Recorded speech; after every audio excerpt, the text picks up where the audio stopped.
Hey there, brother. This is Steve Horseman. My partner Tim Wade and I have been coaching men for years around the whole topic of getting a better relationship, more intimacy, more connection, more passion.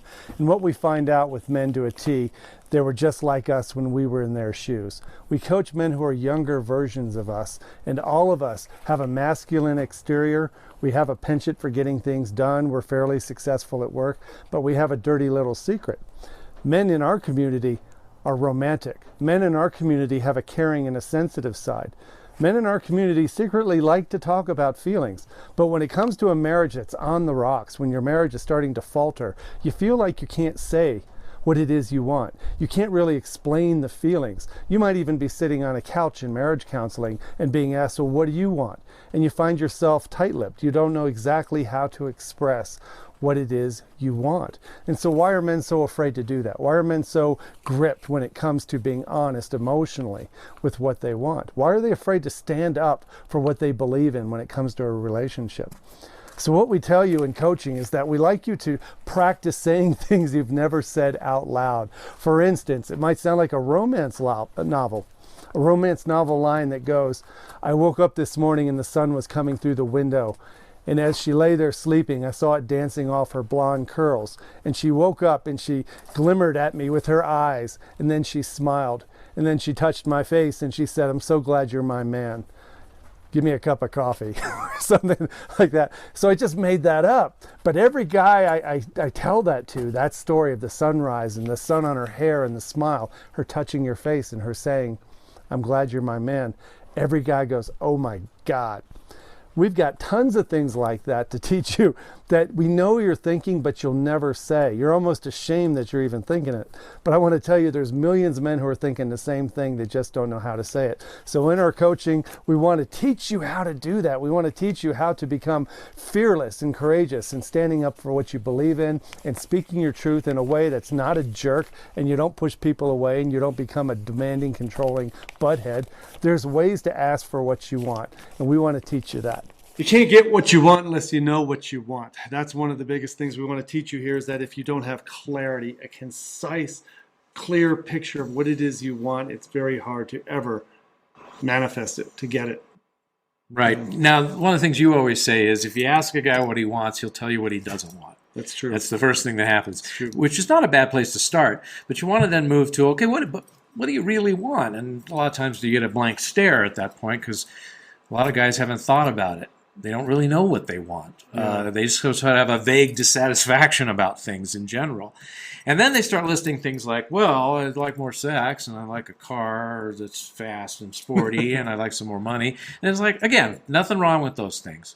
But what we want to do is dig a little bit deeper and know that anything like that, a material or a thing or an external thing, is always in the hopes of having a certain experience. In other words, if you want more money, it's really you're hoping for the experience that money will buy, which might be freedom or pleasure or excitement. Or, you want a sports car, it's because you want the experience of feeling the wind in your hair and feeling cool and out on the road or whatever it is. It's not the hunk of metal itself. It's what are you going to feel and experience when you have this thing. So that's where we want to go with this. Yeah. Men are very afraid sometimes to even verbalize what they want. You were talking to a woman recently, and you asked her the question, what do you think about a guy who actually verbalizes what he wants? What did she say? And she said, wow, that's really sexy. She said, a guy who knows what he wants, that's very attractive, the confidence. And I said, yeah, well, you said, what is it? And she said, it's that confidence, not being ashamed of what he wants, being able to actually articulate it. But then she said something else very interesting. She said, now he's not going to always get what he wants, but the fact that he knows is really sexy. So we want you to know that it's really important for you to have that kind of confidence, even if you don't always get everything you want in the world. That's not the point. Yeah. So we want to model for you what it sounds like to hear a dude's voice talk about some deeper level things he wants besides material things. So we're going to put something up on the screen here. We're just going to read it to you real quick because these are words you may be thinking. This is a list of what we want. It just might be a coincidence if it happens to be a list of things that you want. But go ahead and take a look at the screen. I'll start here. I want to feel welcome and appreciated in our home. I want to feel like we can trust each other and we have each other's back. I want to be able to tell her something without it always turning into something I've done wrong.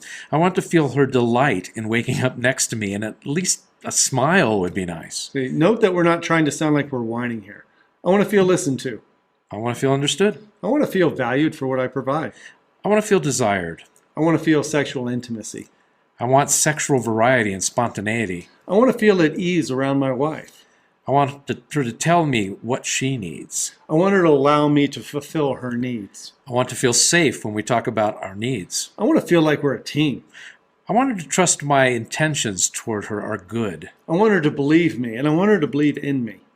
I want her to acknowledge and appreciate my role as a father. I want to have deeper conversations and be vulnerable without fear of being judged. I want her to honor my need for personal growth and personal time for me. And I want to love her, and I want to feel loved in return. Plain and simple, right? We just read those things off to you without shame, without apology. We don't want you to feel ashamed of stating what it is you want. We want you to say it as if you're saying the sky is blue. It's not something that you need to whine or beg about or apologize for. Your desires are your desires, and we want you to own those things.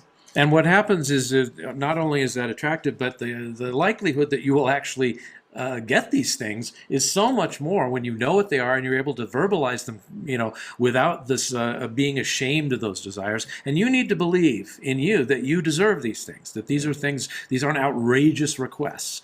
And so what I want you to do now is click a link below to get a story. It's a free PDF download for you, and it's a story about a guy named Pete. Pete is you. No, Pete is me. Pete is everybody we've ever talked to. Pete is that ball-busting, masculine, hyper-achieving guy who knows how to get things done in the world, but his marriage is on the rocks.